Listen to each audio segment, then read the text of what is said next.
Hello everyone! Today I'm going to be doing a discussion for Kismat Connect. This book doesn't come out until June 13th, so, I don't expect many of you to stick around for the spoilery part of this video, but I was going to make a review so that people who haven't read the book can watch it and, discern whether they wanted to get the book or not. But I got way too angry about pretty much everything. This is going to be a very spoiler-filled discussion. I am gonna, warn you guys before I get to the spoilers, obviously. But I just need to rage about the book, and I honestly don't want to hold my tongue for any longer than I have to. So, to summarize this, and I'm not going to be saying the main characters' names because I don't want to butcher them. This book is about two Indian American teens in high school not wanting the universe to rule their lives, and they're doing an experiment to try to prove the universe wrong. That is the basics of this book. That is it.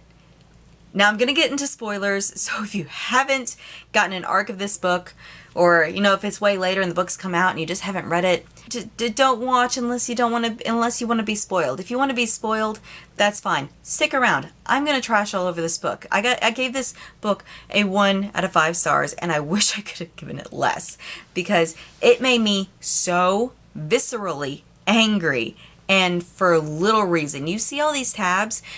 The pink tabs are just quotes that I liked. The yellow tabs, which is the only other tab in here, are things I hated. And I wrote and highlighted, apparently I can't see any of them right now, but I know I have them, where I highlighted stuff. I physically wrote in the book, which I don't do. And I couldn't help myself. There was so many things, and I didn't have a pen and paper with me at the time. I was like, I'm writing in it. I don't care, because it was madness. There was so many things that were just bad, and I even just circled stuff sometimes. I couldn't take it. There was just so much that I couldn't stand. 1 out of 5 stars. If you don't want to be spoiled, please leave now, because I'm ready to get into this, because I can't hold my tongue any longer.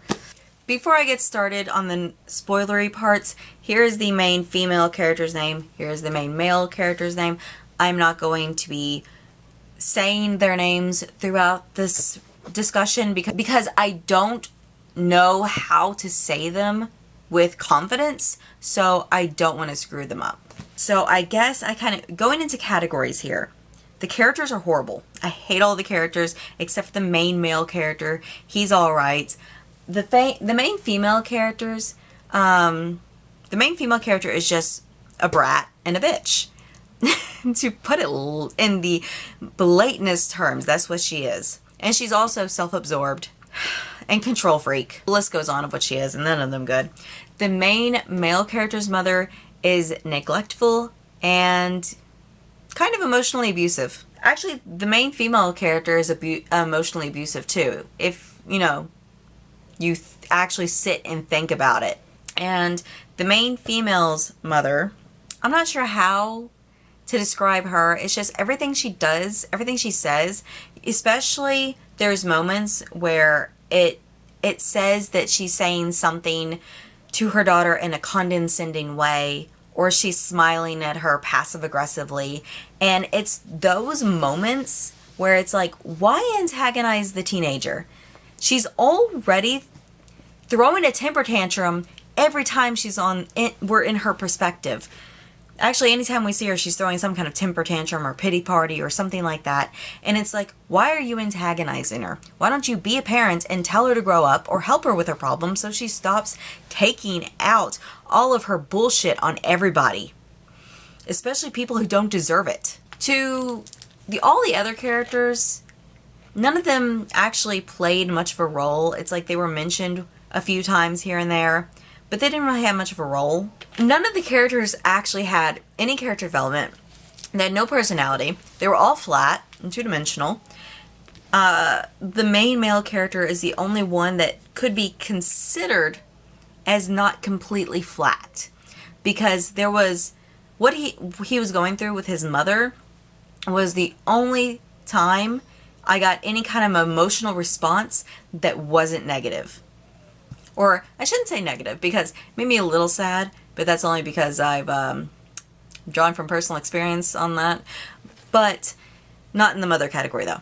That was the only time I felt anything for a character. The rest of the time, it's like I was reading a fan fiction. I guess we're getting into the writing now. This book read like a fan fiction, and not a good fan fiction. It was choppy, and it started right from the get-go, the main plot. Like, it was starting with their star chart reading for the year, and right away, they start making the plan for the experiment, of dating and breaking up at a specific point in time to break her family curse and to prove their star chart wrong. It's stupid. There were several other things she could have done. Everything that she did led to the events of her star chart, which, going on a little tangent right here, if she wanted to prove her curse wrong, which her curse is she will fall in love with her first boyfriend and marry him. If she wanted to prove that wrong, all she had to do was go out with a total stranger for all of like 2 days, break up, and then go on to date somebody else. That would have broke her family curse of marrying her first boyfriend or her first love or whatever. And if you marry your first love, does it really matter? You love the person. So what if you love one time forever? But if it's, you marry your first boyfriend, that would have broke the curse right there. Just date someone for a couple of days, call him your boyfriend, and then break up. You don't have to go into this whole thing of dating your best friend for a specific length of time, which is the entirety of their senior year, mind, and then break up at a specific time. I don't know why you had to make this all long and drawn out, where even if you wanted to date your best friend, because it's a variable control, you still could have dated for 2 days and then break up. You didn't have to go and do this for an entire year. That was just to move the plot forward. When it came to their star charts, a very simple solution on how to take care of this: just don't get your star chart read. If your mother wants to do the star charts on her own time, that is fine. You don't have to hear them. You could just completely cut out that part of your year. And if your mother doesn't, respect that, and she still wants you to do the star reading, and if she still makes you listen to it, here's a thing. Her books are what has these star readings in them. Just take the book that has your specific star chart in it and either hide it or burn it. That way, she can't predict your future anymore. Also, it's very creepy how accurate the star chart thing is once it's like revealed later on, how accurate this is and how far forward it is. It's quite creepy, but I'm just going to say I don't believe in star charts or star readings or any of that crap. So that's just me, and I find that creepily accurate and not at all something you should be putting any of your focus in. I feel like you should just go about your life the way it is. Like, stuff happens, don't let outside forces control your decisions. Make your decisions in that moment based on what's happening, not based on information that you were already led privy to. That's what happens to the main male character, and he gets his heart hurt several times because of it. Let's see, dual perspective. I feel like this book, 299 pages, and the fact that this author goes from one emotional event to the next with no break in between for the characters to grow or for us to know their thoughts outside of a stressful situation. It makes character growth and development impossible, but it also makes the dual perspective a bit, I don't want to say dragging, because it's not dragging. It's pretty fast-paced, all things considered. I read this in 2 sittings.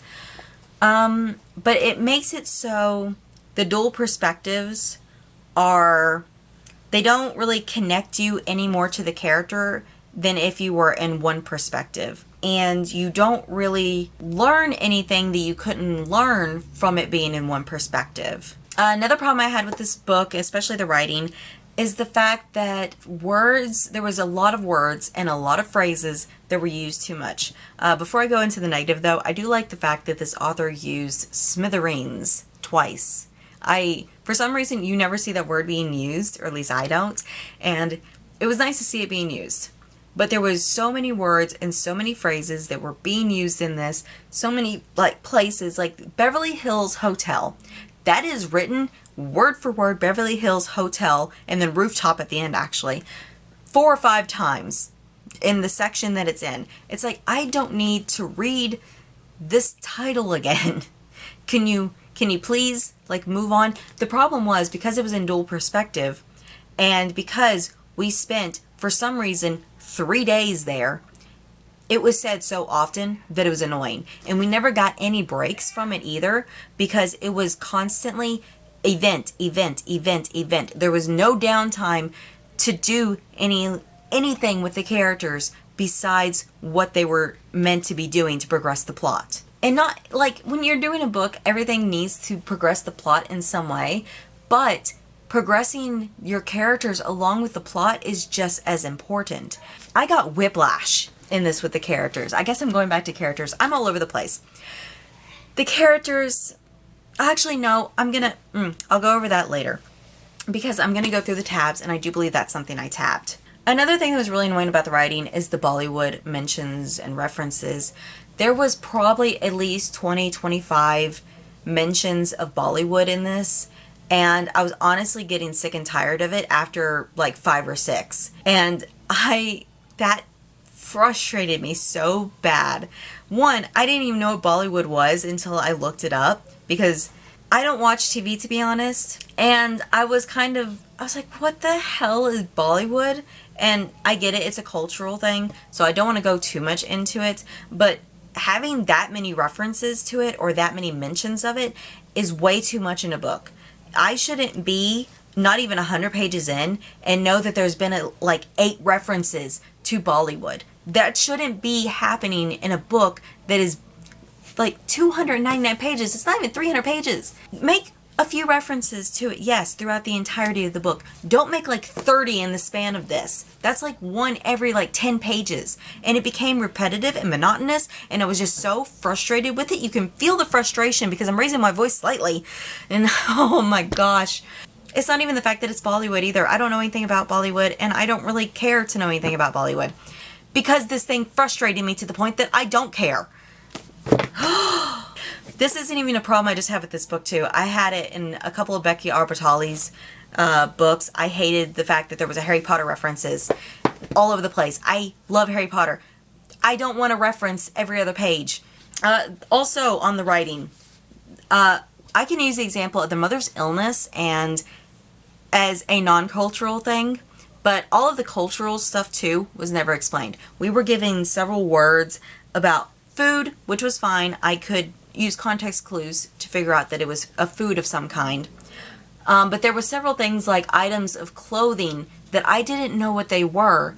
And I'm going to be completely honest, after about 6 times, I got tired of looking up what these words meant and what they were. The mother's illness is a whole other ballgame too. That's a non-cultural thing. I didn't know what this disease was, and I shouldn't be expected to know what this disease is. I know what a lot of diseases are because I've spent half my life in a hospital, but I don't know what this disease is, and it's never explained. Nowhere in the 299 pages of this disease that is so crippling for the female main character's mother, is it ever explained what this disease is, what it does, and you know, if there is anything they can actually do for her, or if she's just a ticking time bomb waiting to die. We're told nothing. I eventually looked it up near the end of the book because it was frustrating me so bad. My biggest pet peeve there is the fact that don't expect the readers to look everything up. You have to explain things. There was some things in here that were explained unnecessarily. But she didn't explain the things that needed to be explained, like the cultural stuff and the disease the mother has. And it got very, very irritating. I don't think I have it's been so long since I've lost my temper with something. I need to cool down a little bit. My blood pressure is definitely rising. I guess I'll go through my tabs now. There's quite a few of them. I'll go through the pink ones first because those aren't necessarily bad things. They're just quotes. And then we'll see where my tangents go from there. Okay, so the first pink tab is just a quote from our main male character. He says, "Did I deserve to be abandoned then?" when he's talking to his mother. And I think that was a very like impactful line. Did I deserve to be abandoned? The second pink tab is, he knew nothing and learned everything because no one else would do it for him. And that was very impactful too. So I guess if I had to choose a main character that I really like, or if I had to choose a character in general that I really liked in this, it would be our main male character. I'm not saying much because all of the characters were trash. This first yellow tab is about our main character, and they're writing up a contract to date, to break the curse and their star charts and what have you. This is basically like a disclaimer hypothesis kind of thing. You're writing out like what you would do in a basic lab in high school. And the main character says, she knew a STEM lab like the back of her hand. And I wrote off to the side here, you would not need knowledge of a STEM lab for this. And I'm not wrong. Am I wrong in thinking that writing, a disclaimer in your hypothesis on a piece of paper, and the terms you agreed to on a piece of paper, that's more of a contract than a lab? And I'm sticking to that. You don't, even if you can consider it a lab, you definitely do not need the knowledge of a STEM lab to come up with this. A basic lab would do. Anyone who's over the age of 12 could probably do the same thing she did. I didn't like this part because the main female character is sick, and she says, "I'm sick. I need mom and dad, and for some weird reason, they're pretending not to hear me." And then we go over to the little sister, and she's explaining, after, for some reason, spending this much of the frickin' book haggling, making a deal, when she could just, at that point, get up and go see if her parents are downstairs. Because, funnily enough, after her sister says this, she goes downstairs and sees that they're there. So she could just got off her ass. But she didn't. Instead, we had to have this whole, you'll buy me an outfit and jewelry and I'll let you know what mom and dad are up to. Pointless. Anyways, it says they're downstairs brewing tea before the last name of the main male character's family comes over. They told me they didn't want you to disturb them. And it had not far before this talked about how good and helpful the parents were to this girl. And all I could think, I even wrote it here, for such good people, they're assholes. Because who pretends that they're not home so that the daughter doesn't bother them? Especially when that daughter is sick. Like, I know she just got sick here, but you can viscerally hear her hacking from upstairs. It's like, there is no way you didn't hear her scream and hacking. You know she's sick. You're still ignoring her. Such good parents.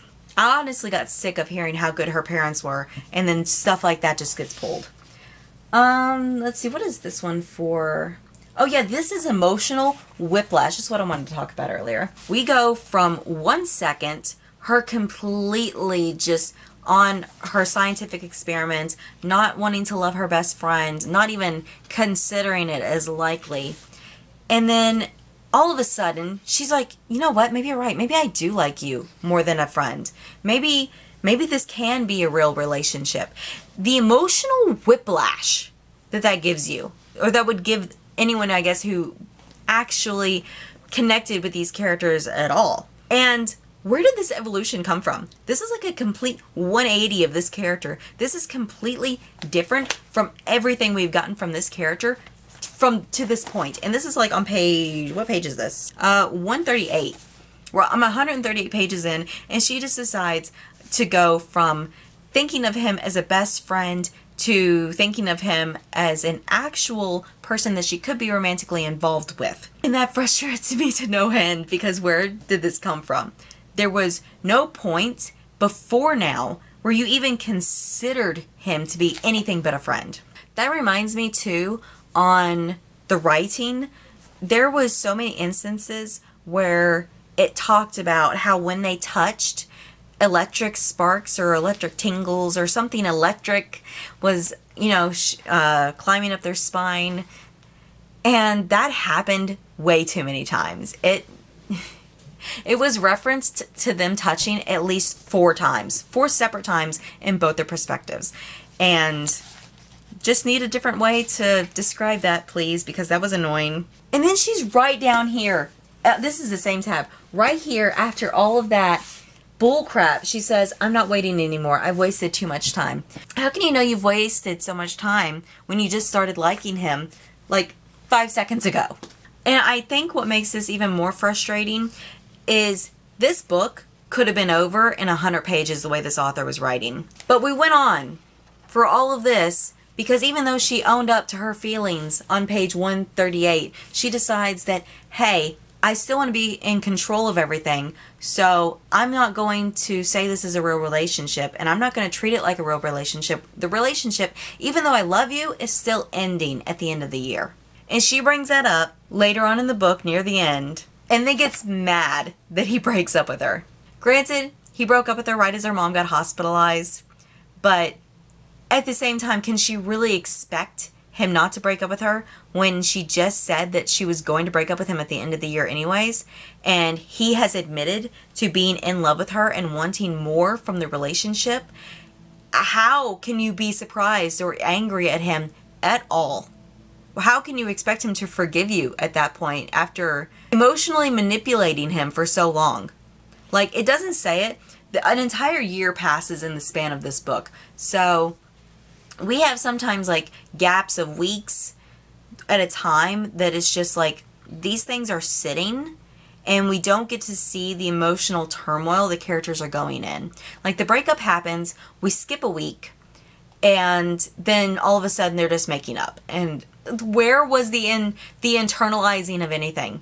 Where was you trying to grow as a character before you apologize for being such a bitch and trying to get him back? We saw little of that. Very little. Minuscule amounts. Right here, page 211. This sums up the main female character so well. And this is her boyfriend speaking, who has been friends with her since she was 6 years old. He knows how she is. He should honestly have not fallen in love with her. She's so much like his mother that, she really shouldn't have been the one he fell in love with, but whatever. That's another thing. This relationship is so freaking unhealthy. And this is actually a good quote to just prove how unhealthy it is. She threw tantrums on a daily basis. Whenever her life didn't go the exact way she wanted it to, she'd lash out on anyone in her path. Why couldn't he have the same luxury? And this is when he was, I can't remember if this was when they were talking about him going to college or the whole breakup thing. I think it was the college thing because it's too far forward to be the breakup thing. This was one of those moments where I just had to put the book down and laugh. Not only is this like a 17, 18-year-old girl acting like this, her parents have let her act like this. Her best friend turned boyfriend has let her act like this. Y'all are just as guilty of the way she acts as she is at this point, because you guys have let her just get away with this. Stop giving her attention when she gets like this. I mean, the fact that he says she threw tantrums daily. She's a freaking brat. And I don't care how old I am. I'm 30 years old. My mom would still put me over her knee and whoop my ass. She's a lot stronger than me. She can do it. She's not too old to have an ass whooping. Next tab. This is when they're at the hospital. Her mom has just been admitted and the breakup's about to happen. The female main character says, I know our feelings are strong, but I walked into this relationship under the expectation that we would break up at the proper time. I wasn't aware that that had changed in your mind. Going on, he felt like he'd become her unwavering safety net, always there, but unused unless absolutely necessary. And that was the catch.